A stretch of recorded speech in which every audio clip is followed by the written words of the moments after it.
Hey guys, I'm Pixel Dan, and this is a review of the Masters of the Universe Classics, Nepthu. Joining the ranks of the Club Filmation lineup is another of He-Man's one-off villains from the classic cartoon series. Nepthu comes in the standard Masters of the Universe Classics blister card packaging.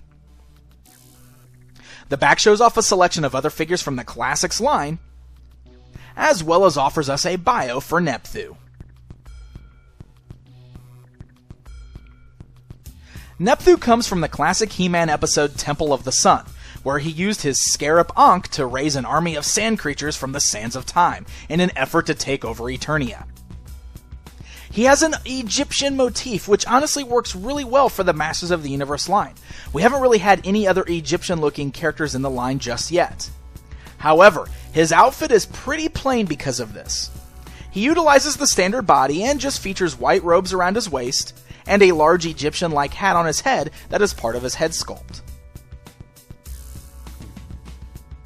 I actually enjoyed the episode with Nepthu in it, but something about this character doesn't translate quite right to his action figure.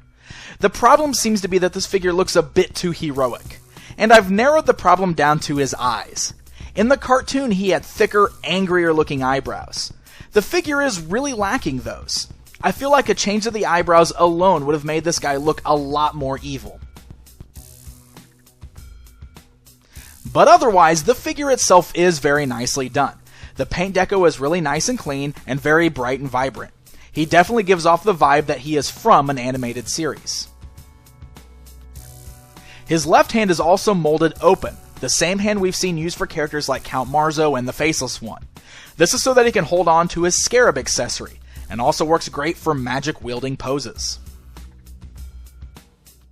Alright my friends, let's go ahead and take a closer look at Nepthu here. Now there's really nothing extraordinary going on with this one. He is just a standard male buck body, so you pretty much know what to expect with this guy, but let's still run down his articulation for you. The head is able to turn both left and right, is able to move slightly up and down, and you'll notice that the way his hat is shaped there, his helmet, does not really hinder the articulation at all. You can still move the head all the way around. We don't have any worries there. The ball joints at the shoulders allow the arms to move up, forward, and backward. You got the standard swivel at the bicep. The bands on his arms are part of the sculpt. They are not removable. You got the standard joints at the elbow, the swivels at the wrist, the torso crunch, the waist swivel. You got great articulation at the legs, allowing outwards movement, and you can get him in a nice sitting pose. The skirt piece does not hinder that movement whatsoever. You got the standard joints at the knees. You got swivels at the boots. You got the nice ankles that do not have the peg exposed, and they are nice and tight on this guy. I mean, very tight. You can see that he's not going to have any problems with loose ankles or falling over, anything like that. Once again, head is removable, and of course that hat is just part of the sculpt of the head. He also does have this extra collar piece. It just kind of slips off over the neck there, so if you want to remove that, you've got the ability to do so. And there you go, guys. That's pretty much it. There's our look at Nepthu.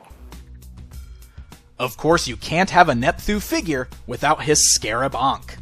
It's the source of his power, after all. It has a nice paint job, but it is made of a pretty soft plastic. It can be held nicely in that open hand, and definitely adds to the display of this figure. Now his second accessory is even cooler. In the episode, he turns Zoar into Diamond.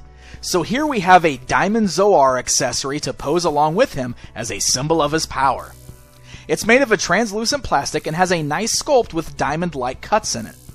Unfortunately, this Diamond Zoar does not include a bird perch. She does fit on one, so if you've already got a perch for the old Zoar figure or any of the other birds, you can just use it for this new Diamond version. I do wish, however, that we would have received a new perch here. Since I'm utilizing all those other perches for my other birds, I don't have one for this new Diamond Zoar to sit on my shelf.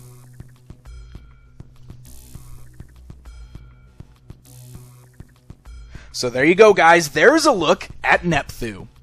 He is one of the least interesting looking cartoon characters as far as action figures goes, yes. But I do enjoy the episode with him in it, and I really like his accessories.